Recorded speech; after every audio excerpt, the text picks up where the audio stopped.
Hey, what's going on, guys? Tim here. So we're doing another knife review today, and I'm a little late to the party on this one, even though I've had this knife for a while. But I just wanted to put my opinions out there on this one because it's a great knife. So we're looking at the Kershaw Injection today, and this is the 3.5-inch model. There is also a 3-inch model out there. Okay, so yeah, I've been using this knife for a little while, and had a very good experience with it. It is a Chinese-made knife, so just keep that in mind. But that doesn't detract from the knife at all, because it is a great knife, and this is a positive review, of course. So what we've got here is a 3.5 drop point blade, and the design is by Todd Rexford. As you can see right there on the blade, it does say Rexford design right there. And yeah, Todd Rexford is an American custom knife maker.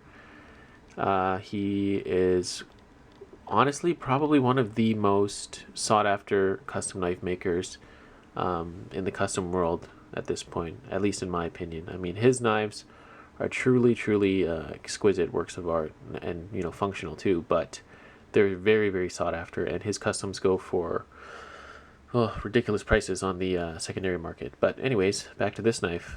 Yeah, excellent knife. Very versatile, blade shape. That very kind of traditional looking drop point blade, but the way Todd Rexford designs it, it's just slightly different. Bead blast finish on the blade. I'm not a huge fan of that, but not a deal breaker.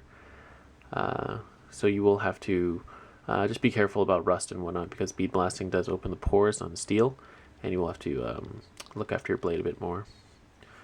So I guess we'll just make our way down the knife. Looking at the thumb studs now. These are a really nice detail in my mind. If we could just get a macro shot of them. They're very, very functional, and yeah, there we go. What's really interesting is that they look almost like drill bits. I don't know if you can see that. There's like these little notches cut out of them, and they're actually kind of sharp. Not in a bad way, although because it does catch your thumb when you are deploying the knife.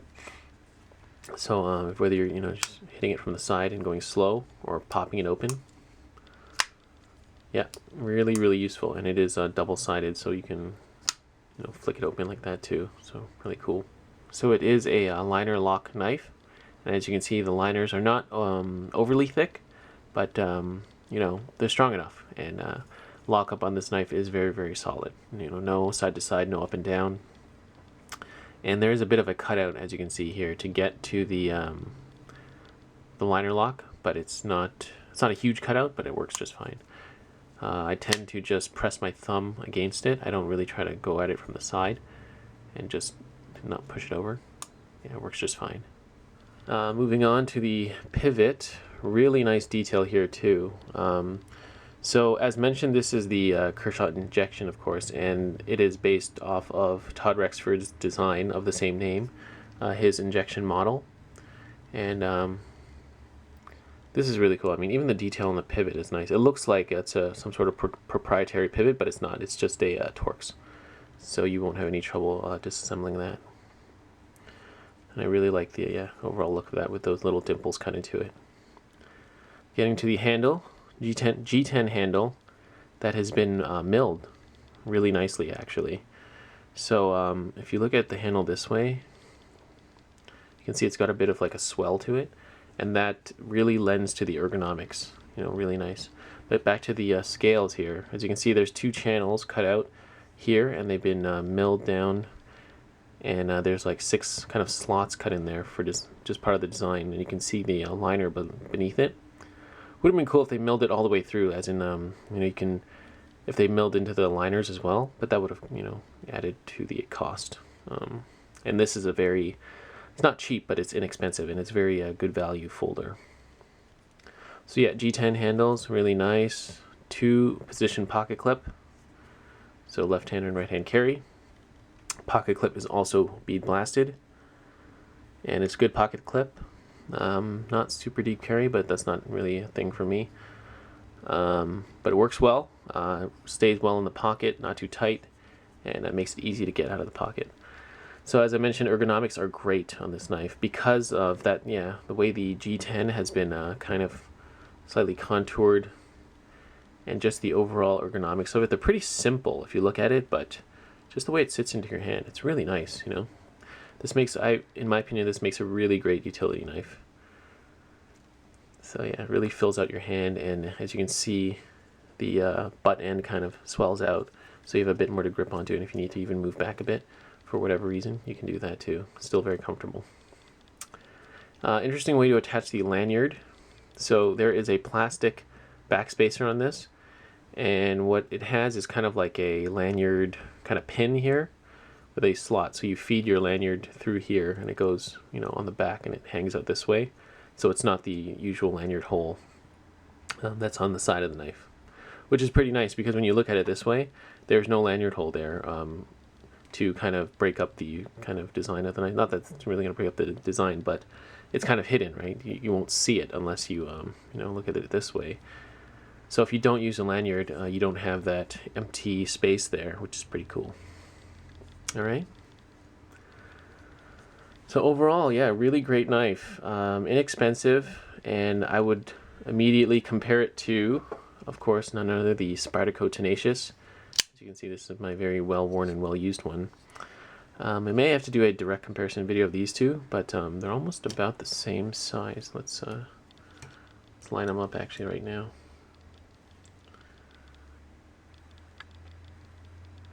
Yeah, just about the same. Obviously, I'm not doing a very accurate measurement here, but just based on where they are, yeah, almost the same. So this, in my mind, is it's almost like the new Tenacious, if anything, or the Tenacious Killer. I don't know, maybe we can discuss that in a later video. But yeah, really excellent knife, guys. I couldn't recommend it anymore. If you're a fan of Todd Rexford's designs, I would highly suggest picking this one up. Even if you didn't know who Todd Rexford was, well, you should know him now because he's got this, you know, collaboration with Kershaw out, and it's a great knife. And just for quick comparison, here it is next to the another collaboration that Todd Rexford did. This is with Boker. This Boker is actually quite infamous due to its quality issues, but we can talk about this one later again, of course. So this is the yeah, this is the Boker Epicenter, and as you can see, somewhat similar blade shapes on Todd Rexford's designs. This one, the injection has a bit, the belly isn't as pronounced, and it's comes to a slightly finer tip almost. But we can compare those again later, of course. So yeah, great knife, guys. Very smooth action. You know, you can pop it open. You know, open it slowly. I've taken this knife apart for cleaning here and there. It runs on. It's actually not just the bronze washers. It's a combination, I think. I'm not. I don't fully remember which material it was, but they're like double stacked on each side, and very easy to take apart and clean and lube yourself.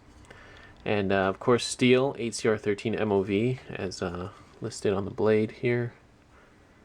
You guys can probably see that there. Yeah, so not a obviously not a super hard steel, but you know, no big deal. This is a more value folder, and you know, with a softer steel, I've always found that you know, it's not a bad thing because yes, it doesn't keep its edge as long, but hey, it's easy to sharpen, right? And you don't have to send it off to somebody because the steel is too tough or whatnot. But yeah, I think that's everything I need to say, guys. Really great knife for EDC utility, and yeah, I did mention earlier that there is a 3-inch version, and you might like that one if you want something a bit more EDC friendly. Although even for me, carrying this one has been very manageable in the pocket. You know, it's not heavy at all. Profile is not it's not, you know, overly bulky. It's not as thin as the profile of like the Tenacious. It's almost the same, but this one does have a bit more of a swell to it. But I think that's not a bad thing because it adds to the, you know, the grip of the knife when you're holding it. Just makes it that much more comfortable. Yeah. Alright, so I think that's everything. And hope you guys enjoyed this review. Let me know, let me know what you guys think. If you like this knife, you don't like it, or whatever else. And yeah, that's about it. So thanks for watching, guys, and I will see you on the next video.